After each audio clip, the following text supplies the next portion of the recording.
Hi, it's Ike from Groovy Entertainment. Today we got another book on tape to play for you. Today's book is Pioneers from 1985. So let's get started.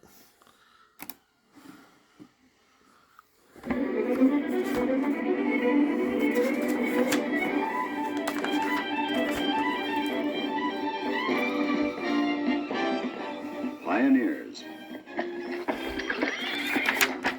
Even before the Revolutionary War ended and the United States of America came into being, some colonists were looking west to the frontier.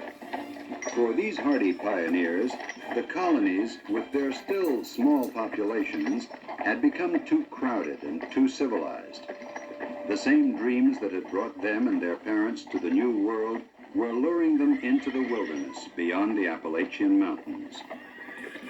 The pioneers were a widely mixed lot.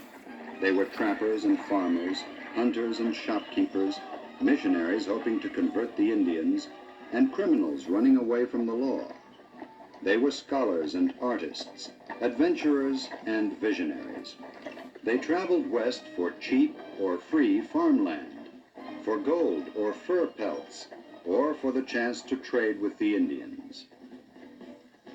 Some, like the Mormons, hoped to establish settlements where they could practice their religion in peace. Some, like Daniel Boone or the Mountain Men, couldn't bear to settle down. There were dozens of reasons for going out west into the wilderness. But one thing united all the pioneers. It was the willingness to take up the challenge of the frontier. Some historians divide the movement west into three successive waves. The first wave took place in the mid-1700s. It did not involve a large number of people.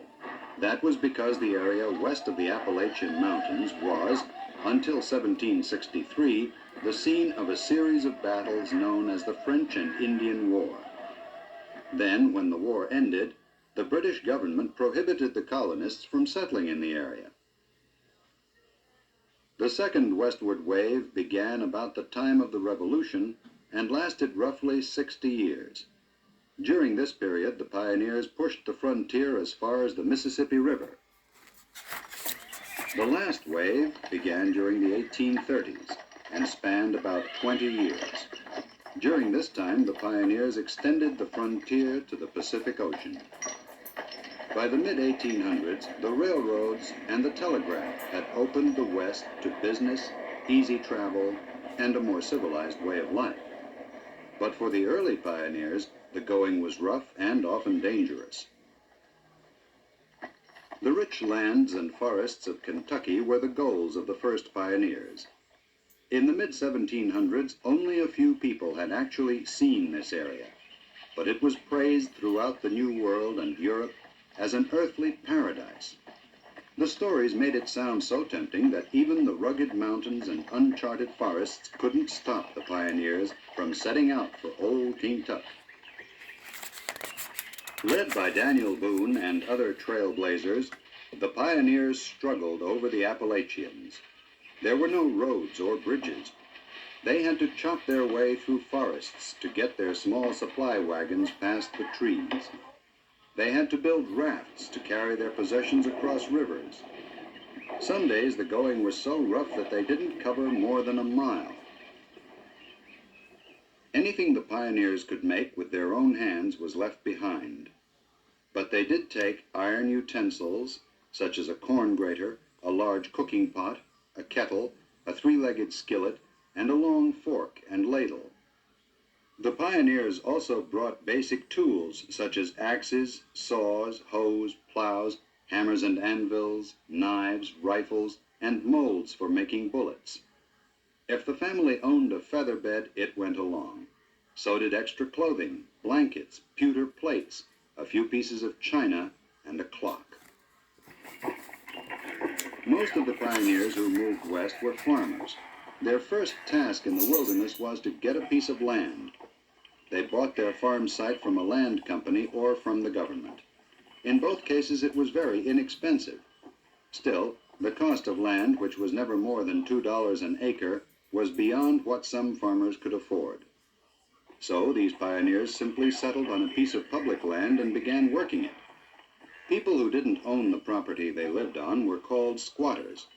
Later, under squatters' rights, they were able to buy the land very cheaply from the government.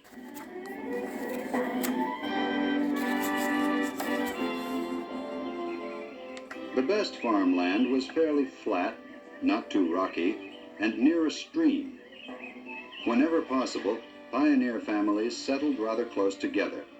It was important to have neighbors. In case of Indian attacks, the settlers banded together to fight off the attackers. Neighbors also joined forces to clear big rocks and tree stumps, to build houses, to husk corn, to make quilts, and to do all the other tasks that couldn't be done by one family. The jobs the neighbors did as a group became occasions for parties. For example, it usually required 3 days to build a log cabin. During that time, all the families ate together and enjoyed shooting contests, races, dancing, and other activities. Most of the time, frontier life was hard and lonely, and the pioneers looked forward to these neighborly gatherings. Wherever several families settled, they also built a fort. The first forts were just large, flat areas, usually on a hill. They were enclosed by stockades or log walls that stood 10 to 12 feet high. Later, blockhouses were built in the corners of the stockades. They had rifle slits through which the settlers fired at attacking Indians.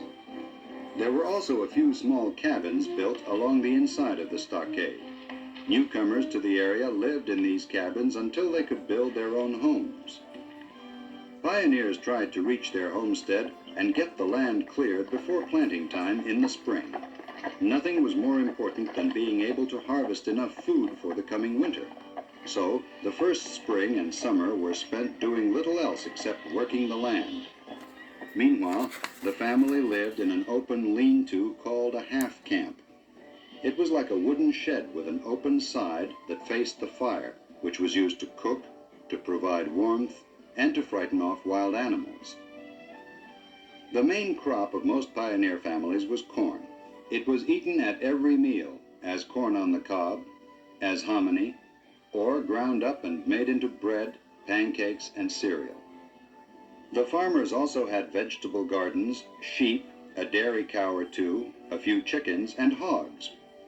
Until the first crop was harvested, however, the newcomers often had to live on roots and berries and nuts from the forest. And, of course, wild game was a plentiful and important part of the frontier diet. After the first harvest, and before winter set in, the pioneers built their one-room log cabin homes. Once the cabin was up, they furnished it with a homemade split log table and benches, and built a flat board bed into one corner of the room. Parents slept on this, using a soft feather bed if they had one. If not, they slept on a pile of dry leaves or corn husks covered with deer skins. Pioneer clothing was mostly handmade. Flax, grown on the farm, was spun into linen. This was then combined with wool the pioneers sheared from their own sheep to make a cloth called linsey-woolsey. Linsey-woolsey and deer skins were used for nearly all the clothing worn on the frontier. Spinning and weaving cloth were among the tasks done when the day's work ended or the weather was bad. The pioneers also made footwear for the winter, repaired tools, and molded rifle bullets. Clearly, there was not much time for relaxing. Once an area was well established, the pioneers built a one-room schoolhouse and a church. Then they hired a teacher who was paid by being given room and board in one neighborhood home after another. Until the settlers could afford to pay a full-time preacher, services were conducted by a traveling preacher. He would visit for a few days, perform marriages, baptisms, and any other services requiring a clergyman. In time, a settlement acquired stores, a law officer, and other forms of civilization. But by then, the more restless pioneers had moved farther west. As they moved across the Midwestern plains, the pioneers rode in vehicles called Conestoga wagons. The Conestoga wagon had a high, round canvas covering. It was big enough to carry a family, food, and supplies for the long trip, and necessities for the new home that would be built in Oregon or California.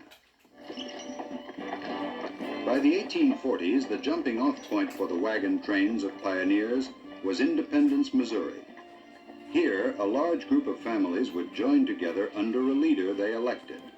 But even more important than the leader was the scout hired to lead them over the Oregon Trail and north to the Willamette Valley in Oregon, or southwest over the Santa Fe Trail.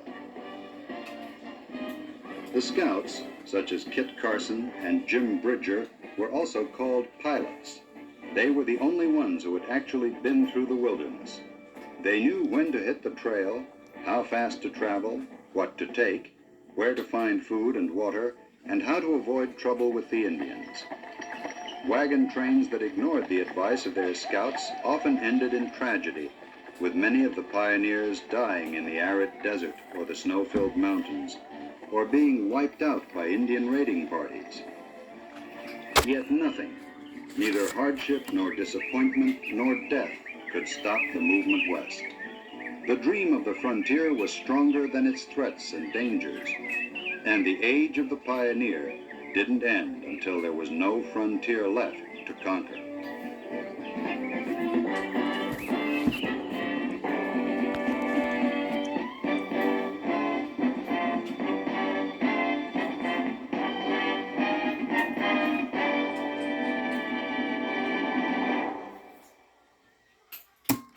So that was the Pioneers for 1985. So if you like, subscribe, share, and comment, and have a groovy day. And our next book will be Agent Egyptian, or Agent Egypt.